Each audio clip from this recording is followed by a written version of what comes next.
AP టీడీపీలో అంతర్గత కుమ్ములాటలు అధిష్టానానికి తలనొప్పిగా మారాయి. తాజాగా ప్రకాశం జిల్లాలో గొట్టిపాటి కరణం మధ్య వార్ ఓ రేంజ్కు వెళ్లింది. నియోజకవర్గంలో తన అనుచరులకు ఎలాంటి ప్రభుత్వ పథకాలని అందనివ్వడం లేదని గొట్టిపాటిపై కరణం ఆరోపణలు చేస్తున్నారు. పార్టీ పరిశీలకులుగా వచ్చిన మంత్రి పరిటాల సునీత ముందు పంచాయతీ నడిచింది. ఏపీ టీడీపీలో అంతర్గత కుమ్ములాటలు అధిష్టానానికి తలనొప్పిగా మారాయి. కడపలో రామసుబ్బారెడ్డి వర్సెస్ ఆదినారాయణ రెడ్డి, అలాగే కర్నూలులో భూమా శిల్ప వర్గాల మధ్య నంద్యాల సీటు పోరు నడుస్తుంటే, తాజాగా ప్రకాశం జిల్లాలో గొట్టిపాటి కరణం మధ్య వార్ పార్టీకి ఇబ్బందికరంగా మారింది.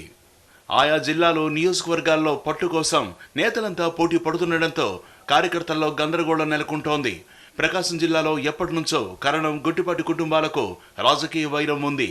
మారిన రాజకీయ పరిస్థితుల్లో గొట్టిపాటి రవికుమార్ వైసీపీ నుంచి టీడీపీలోకి చేరడంతో కరణం వర్గం తీవ్ర ఆగ్రహంగా ఉంది.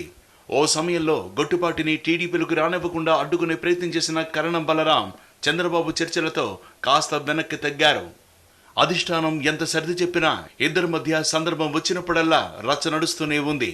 ఒకే నియోజకవర్గం కూడా కావడంతో ఇద్దరి మధ్య ఆధిపత్య పోరాటం తీవ్ర స్థాయికి చేరుకుంది. నియోజకవర్గంలో తన అనుచరులకు ఎలాంటి ప్రభుత్వ పథకాలను అందనివ్వడం లేదని కరణం గొట్టిపాటిపై ఆరోపణలు చేస్తున్నారు.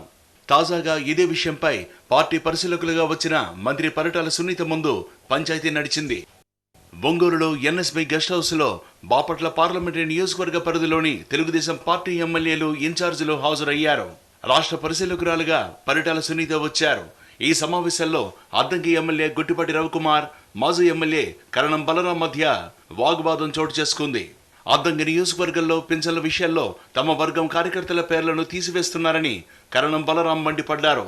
దీంతో మధ్యలో కలుగు చేసుకున్న గొట్టిపాటి రవి అనవసర విషయాలను సమావేశంలో తీసుకువస్తున్నారంటూ బయటకు వెళ్లిపోయారు. మంత్రి పరిటాల సునీత, టీడీపీ జిల్లా అధ్యక్షుడు దామచర్ల జనార్దన్ సర్ది చెప్పేందుకు ప్రయత్నించారు. అయితే అప్పటికే కరణం బలరాం తీరుపై తీవ్ర అసహనం వ్యక్తం చేసిన ఎమ్మెల్యే గొట్టిపాటి రవికుమార్ అక్కడి నుంచి వెళ్లిపోయారు. దీంతో సమావేశాల్లో గందరగోళం నెలకొంది. చాలా జిల్లాల్లో తమ్ముళ్ల తీరు ఇలానే ఉంది. దీంతో అధిష్టానం ఎక్కడికక్కడ చర్చలతో చెక్ పెట్టే ప్రయత్నం చేస్తూనే ఉంది. అయితే సమయం వచ్చినప్పుడల్లా తమ్ముళ్లు ఇలా రచ్చకెక్కి రచ్చరచ్చ చేస్తూనే ఉన్నారు.